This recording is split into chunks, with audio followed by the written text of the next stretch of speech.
ഹരേ കൃഷ്ണ. സർവം കൃഷ്ണാർപ്പണമസ്തു. രാധേ രാധേ ശ്യാം. ഏവർക്കും പ്രാണവൃന്ദാവനിലേക്ക് സ്വാഗതം. നമ്മളിന്ന് അബുദാബിയിൽ നിന്നും രേണുകയുടെ ഹൃദയസ്പർശിയായിട്ടുള്ള ഒരു കൃഷ്ണാനുഭവമാണ് കേൾക്കാൻ പോകുന്നത്. കേൾക്കാൻ കാതോർത്തിരുന്നോളൂ. കൃഷ്ണ ഗുരുവായൂരപ്പ ശരണം. എനിക്കുണ്ടായൊരു കൃഷ്ണാനുഭവം പറയാനാണ്. ഈ ചാനലിലൂടെ കുറേ ആളുകളുടെ കൃഷ്ണാനുഭവം കേൾക്കുമ്പോൾ ഞാൻ അങ്ങനെ ആലോചിക്കും, എനിക്കുണ്ടായ ഈ കൃഷ്ണാനുഭവം എന്ന് പറയണമെന്ന്. പല പല അനുഭവങ്ങളുണ്ടായിട്ടുണ്ട്. ഇതിപ്പോൾ ഈ അടുത്തുണ്ടായ ഒരു അനുഭവമാണ്. എൻ്റെ അച്ഛന് ഫിറ്റ്സ് വന്നിട്ടുണ്ടായിരുന്നു. ഫിറ്റ്സ് വന്നിട്ട് ആൾക്ക് ഭയങ്കര ബുദ്ധിമുട്ടൊക്കെ ആയി, ഹോസ്പിറ്റലിൽ അഡ്മിറ്റൊക്കെ ആയിരുന്നു. അപ്പോൾ നട്ടെല്ലിന് ഒരു പൊട്ടലുണ്ടെന്ന് ഡോക്ടർ പറഞ്ഞിരുന്നു. MRI ഇതൊക്കെ ചെയ്തപ്പോൾ. പക്ഷേ ആൾ കട്ടിൽ നിന്ന് വീണിട്ടുമില്ല, ഒന്നും ചെയ്തിട്ടില്ല.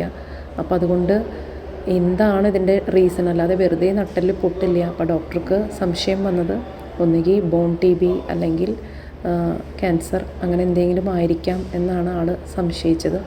അപ്പോൾ അതിൻ്റെ ടെസ്റ്റുകളും കാര്യങ്ങളൊക്കെ ആയിട്ട് നമുക്ക് PET സ്കാനൊക്കെ ചെയ്യാനൊക്കെ ആയിട്ട് തന്നിരുന്നു. അപ്പോൾ ഞാൻ ഭഗവാനോട് പ്രാർത്ഥിച്ചത്, ഭഗവാനെ ബോൺ TB എങ്ങാനും ആയി മാറണേ അത്. അപ്പോൾ 3-4-5 മാസം അല്ലെങ്കിൽ ഒരു വർഷത്തോളം മരുന്ന് കഴിച്ചാൽ മാറാവുന്നൊരു അസുഖമാണല്ലോ. ക്യാൻസറൊക്കെ ആയി കഴിഞ്ഞാൽ അറിയാലോ അതിൻ്റെ ബുദ്ധിമുട്ടുകളും കാര്യങ്ങളും. അങ്ങനെ ഞാൻ ബോൺ TB ആക്കി തരണേ എന്ന് പ്രാർത്ഥിച്ചു ഞാൻ ഭഗവാനോട്. പക്ഷേ PET സ്കാൻ കഴിഞ്ഞ് അതിൻ്റെ റിസൾട്ട് വന്നപ്പോൾ പറഞ്ഞറിയിക്കാൻ പറ്റില്ല, ഒന്നുമില്ല. അതായത് അച്ഛൻ എങ്ങനെയെങ്കിലും ബെഡിൽ നിന്ന് വീണിട്ടുണ്ടാവും എന്നാണ് അവർ പറയുന്നത്.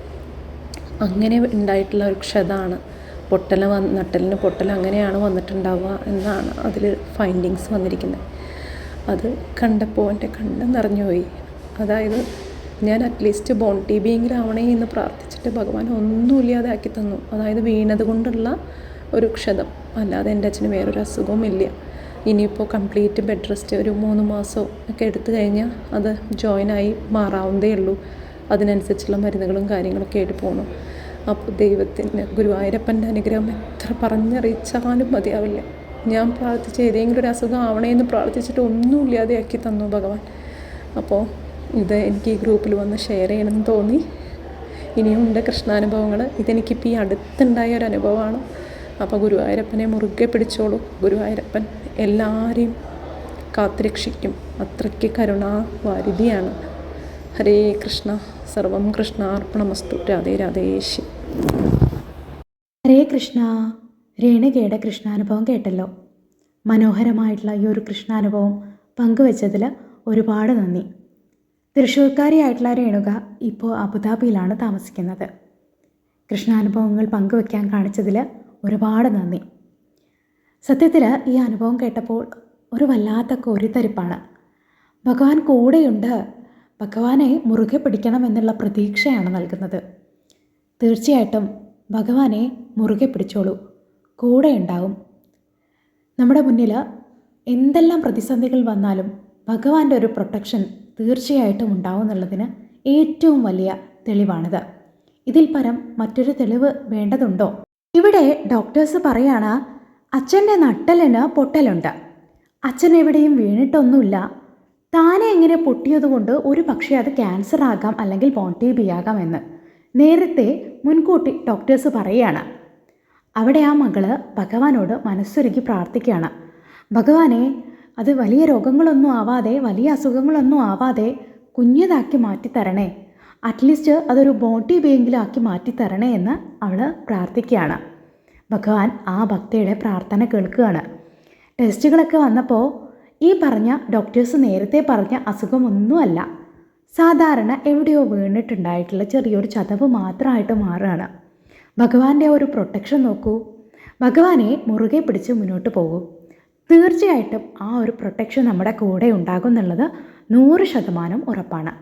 ഭഗവാന് വേണ്ടത് നമ്മുടെ നിഷ്കളങ്കമായിട്ടുള്ള ഭക്തി മാത്രമാണ്, വെണ്ണ പോലുള്ള ഭക്തി. അവിടെ ദുശ്ചിന്തകളൊക്കെ മാറ്റി നിർത്തുക.